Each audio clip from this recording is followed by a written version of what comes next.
When is your startup ready for pre-seed funding? In this video for new startup founders, I answer the question, when do I think startup founders should go get pre-seed funding? Are you ready? Let's begin. Hi everyone, my name is Avishai and I talk about startups, investing, angel investing, sometimes public investing, and crypto. And today I'm going to tell you when do I think startups should go get pre-seed funding. Now, this is a question I also get asked when I go to universities to teach or on panels where I participate with other investors.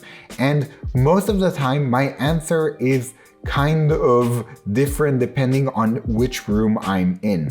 In some scenarios, I talk about having an MVP ready. In other scenarios, I talk about finding out if there's a real need for the business even before the MVP. And in this video, I want to go over all the different answers I usually give when I am either on a panel or I'm teaching at a university. Now, the most popular answer I usually give when I get asked when is a startup ready for pre-seed funding is, do you have a working MVP that users are enjoying and finding value in?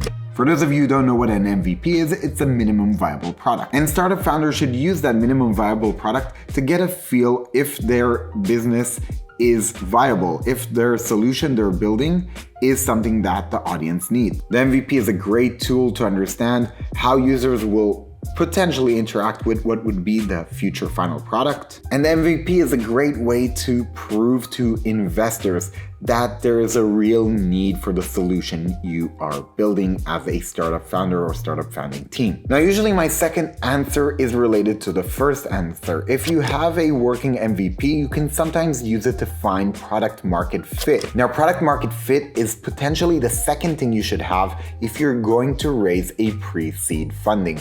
Now, sometimes you don't have 100% product market fit, not even 90%, not even 50%. But if you have a certain amount of product market fit, it could be a signal that you should go get pre-seed funding. In other words, don't obsess about getting a full product market fit. Try to demonstrate that you have the potential to reach product market fit. The third answer I give very rarely is that you should go get pre-seed funding when you have people willing to pay to use your product or service. And start a subscription revenue model? What? Revenue?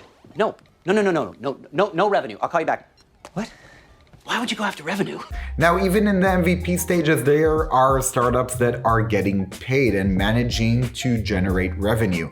If you are managing to generate revenue at such an early stage, that might be a great signal to go get pre-seed funding. Now, one of the most important things to remember is that getting revenue is one thing, but managing to secure reoccurring revenue is a whole different level. And if you manage to secure reoccurring revenue, that just shows that you're probably in a product market fit stage and you are in a situation where your MVP is primed to evolve and to develop new features.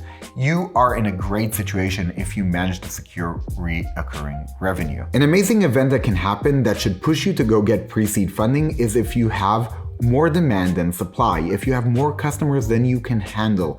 And that usually drives me to another reason to go get pre-seed funding, and that's to hire additional people to your team. If you have to have more people on your team to handle the demand, that's a great reason to go get pre-seed funding. And just in case you're watching this video and you're not a novice startup finder, another way to get pre-seed funding is just to establish a very strong founding team. Sometimes all you need is a great team and there's no need yet for an elaborate MVP or a lot of product market fit. Sometimes a strong founding team with the right background and the right experience is just enough to go get pre-seed funding. It's important for me to note that nothing I said here can secure you funding. If you want to secure a seed stage investment, you need to either convince an accelerator or an angel investor or even a pre-seed VC. If you want to know the difference between the three, I'm going to do a future video which explains what are the differences between an angel investor, accelerator, and a VC that specializes in pre-seed investments. Now that you're subscribed, I'm super excited to ask you to hit that like button so the YouTube algorithm can spread this video with more like-minded startup founders.